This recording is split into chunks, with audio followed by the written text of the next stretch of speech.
सबसे बड़ी समस्या है। भारत में आदि लोगों की संख्या जनगणना का मूल आधार है। तो हम सब लगातार समाजवादी लोग चर्चा करते रहे हैं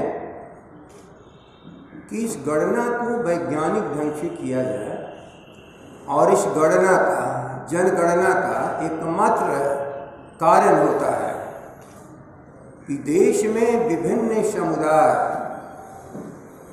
मनुष्य हो, जानवर हो, उसकी गरीबी हो, अशिक्षा हो, न्यूट्रिशन हो या जन्म दर हो, ये सारी चीज़ों के आंकड़े इकट्ठा करके देश की योजनाएं बनती हैं।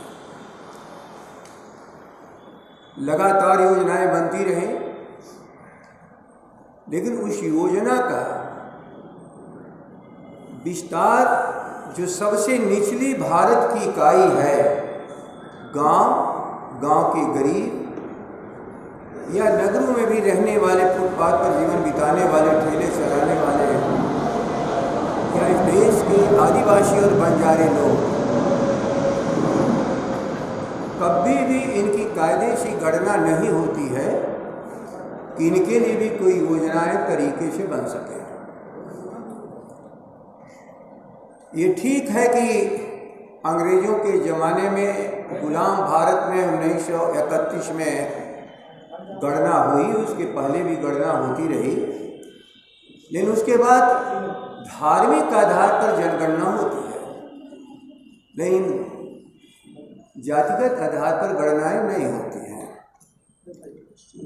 ये भी सत्य है, ईसाई हो, मुस्लिम भाई हो, जैनी हो, बौद्धिस्ट हो या इस देश में पारसी और यहूदियों की भी संख्या है, इनमें जातियां नहीं हैं, जातियों के ऊपर भेद इनमें नहीं चलता है। लेकिन जहाँ तक प्रश्न है हिंदुस्तान, भारत में हिंदुओं की, यह एक धर्म होते हुए भी ये समुदाय जातियों में बटा हुआ है। इसलिए कोई योजना इस देश में धर्म के आधार पर हिंदुओं में गरीब लोगों के भीतर तक कोई वो योजनाओं का प्रतिफल नहीं पहुंच पा रहा है। वर्षों से, कोई आज से नहीं,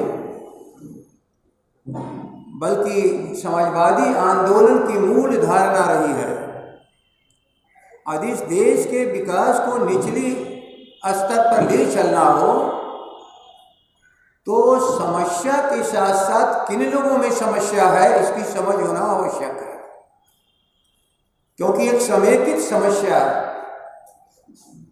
में जातियों का जो समन्वय होना चाहिए वो नहीं हो पा रहा है। और यदि किसी का ये कहना है जातीय जनगणना होने से जातिवाद फैलेगा, तो शायद ऐसे लोगों से इस देश में, इस मुल्क को पिछड़ा बनाए रखने का जो सबसे बड़े कारण रहे हैं, उनको अपने गलतियों पर पश्चाताप करना चाहिए। इस सवाल को नहीं उठाना चाहिए। जाति पात बढ़ता नहीं है, जात पात है क्यों, इस सवाल का जवाब शायद वे नहीं दे सकते हैं जिनको धर्म का ठेकेदार माना जाता है। धर्म का ठेकेदार जहाँ से जातियों का विघटन और जातियों की बनावट को बुनने का काम जिस किसी ने भी कभी किया हो, आज इस भारत का एक ऐसा सत्य बन चुका है कि लगता है भारत की पीड़ा खत्म होगी कि नहीं होगी। स्वर्गीय कर्पूरी ठाकुर जी ने इस काम को एक हद तक किया। मंडल कमीशन ने पूरे देश के सामने इस दृश्य को रखा। उसके पहले काका कालेश्वर साहब ने भी इस सारे दृश्य को रखा था, लेकिन योजनाओं के भीतर उस तथ्य को कभी भी स्वीकार करके योजनाएं इस भारत की नहीं बनी। कभी भी समाजवादी लोग जात पात बढ़ाने के लिए जातीय गणना की बात नहीं करते हैं, क्योंकि कुछ सवाल ऐसे हैं जिसका कोई उत्तर नहीं दे पा रहा है। पशुओं की गणना क्यों होती है? साइकिल की गणना क्यों होती है? दो पहिए गाड़ी की गणना क्यों होती है? चार पहिए गाड़ी की गणना क्यों होती है? अशिक्षा की भी तो गणना होती है, शिक्षा की भी गणना होती है, शिक्षित अशिक्षित समूह की भी चर्चाएं होती हैं। उसी के आधार पर जन्म और जन्म के आधार पर उनके जीवित रहने का जो दर है इसकी भी गणना होती है। पशुओं की शायद गणना इसलिए होती है कि दुधारू पशु कितने हैं। इस भारत के लोगों को न्यूट्रिशंस के लिए दूध एक आवश्यक चीज़ है, प्रोटीन उनको चाहिए। ये सारी चीज़ें चर्चाएं होती हैं, लेकिन क्या ये चर्चा नहीं होना चाहिए कि जिसके पास कुछ भी नहीं है उन्हें पहले सहयोग किया जाए? लोकसभा के भीतर जब हम लोग भी थे, लालू जी के नेतृत्व में और पूरे विपक्ष ही नहीं पक्ष सभी लोगों ने एक स्वर से कहा था कि जातीय गणना हो।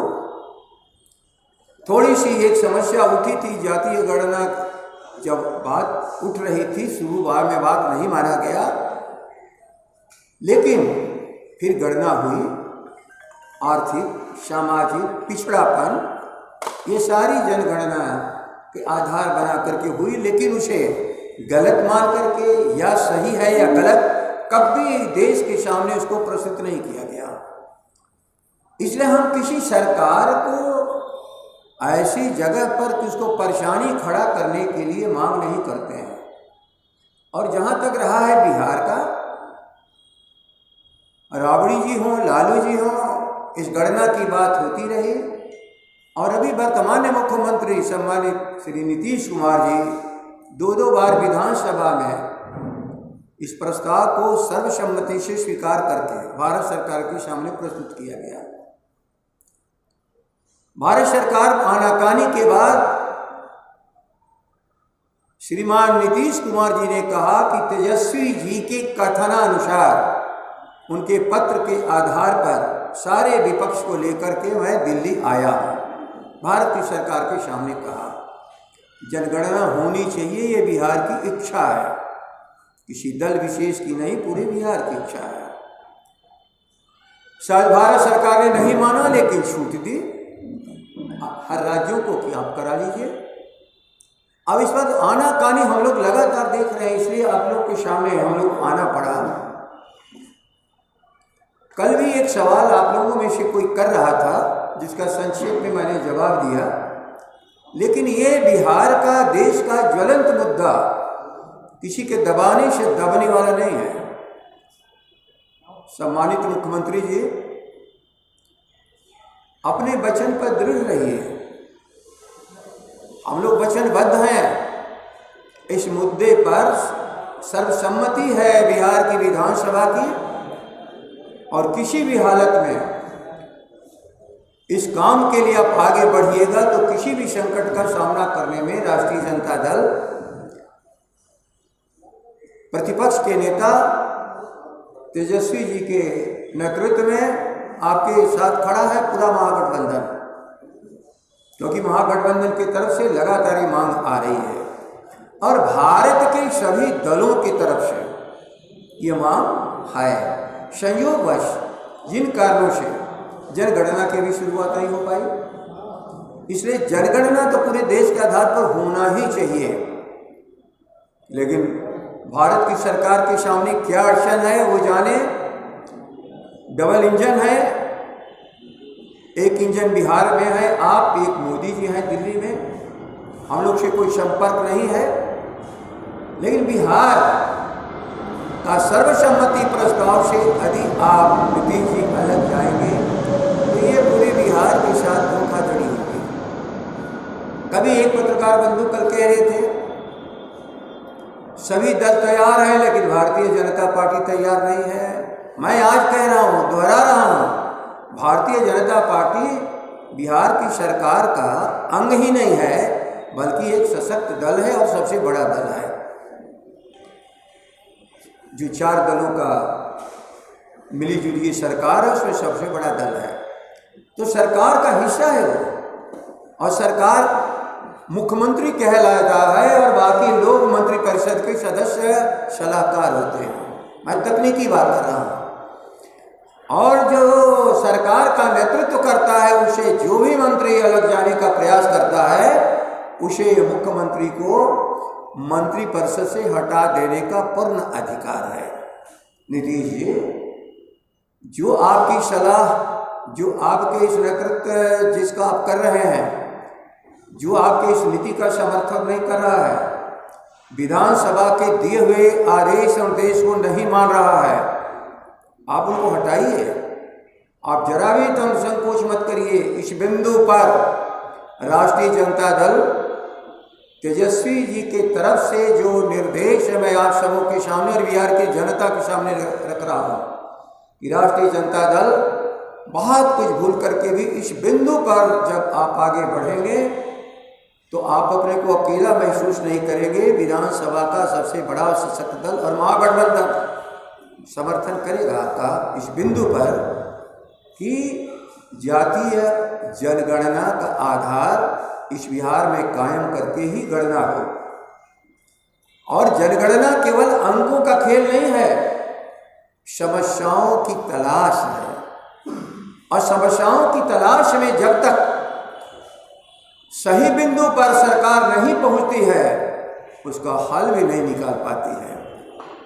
इसलिए केवल मांग के लिए हम लोग मांग नहीं कर रहे हैं। इस बिहार को आगे बढ़ाने के लिए, सर्वांगीण विकास के लिए, पीछे छूटे हुए लोगों के लिए, अनाथ लोगों के लिए, विवश लोगों को लिए, जो सदियों से अपने जीवन को असहायता में गुजार रहे हैं, सरकार का कैसे संबल उनको मिले, इसके आधार पर जातीय जनगणना हो और जातीय जनगणना के आधार पर जो कमजोर वर्ग पीछे छूटा हुआ है हर मामले में, उसको आगे ले जाने के लिए नीतियां बने।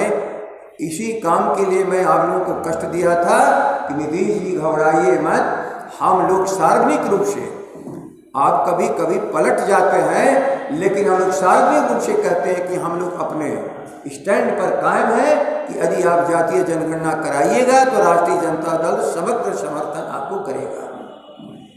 और एक सवाल है, जातीय